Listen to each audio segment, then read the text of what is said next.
Reform has made remarkable strides in Scotland over the course of the last year. We managed to field candidates for every seat in the general election, but to be honest, it was pretty much a paper exercise. Since then, we've managed to build branches. We've been contesting by-elections every Thursday for councils, wherever they come up. We've had a steadily rising score. We, if you believe the polls over the weekend, are beginning to eclipse Labour to be the second most popular party in Scottish politics. And of course, we have the Hamilton by-election taking place this Thursday.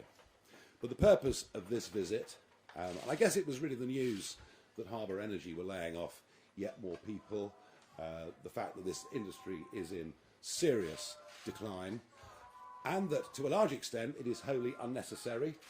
These are decisions that we have taken here in our own country. 2025 will be a year of record consumption of fossil fuels. We can con ourselves as much as we like. There'll be more coal burnt this year than has ever been burnt in the history of mankind. And the same applies to the use of gas and oil. Even the most ardent proponent of net zero has to accept the world will still be using oil and gas up until 2050 and beyond. And yet we've decided to sacrifice this industry as a consensus around net zero has emerged.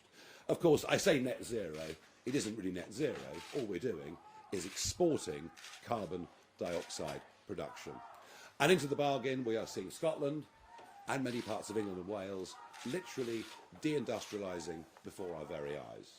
Yes, there are arguments around new industries, but for every job created in a new industry, many more have been lost in conventional industries.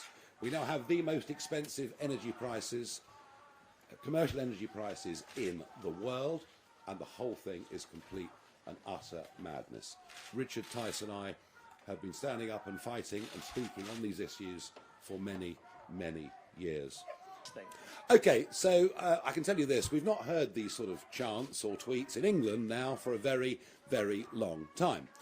And indeed the First Minister, Swinney, was the one that started using this word yesterday in a deliberate, I think, and very, very provocative way. I would remind everybody that the chairman of the party is Scottish-born, but comes from parents who come from the Indian subcontinent.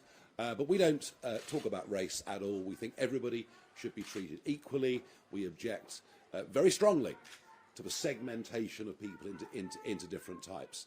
And I think, to be frank, that Mr. Sarwar has a record of obsessing on this issue. There was the famous speech that he gave in the Scottish Parliament saying, why the judiciary white, why are these leading figures in Scotland white? A most extraordinary speech given the statistics and figures here. And actually, I think that speech that he gave was sectarian in its very nature. We are the South Asian community.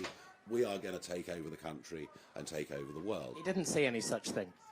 Well, he did actually very, very clearly. He did not say that the South Asian community would take over the country or the world, he said, nor did he use the word prioritise. He said... Why can't, I hear what you're saying, but why can't you just accept what he literally said and not mischaracterise what he said? We believe what he said was a form of sectarian politics, and we don't like it one little bit.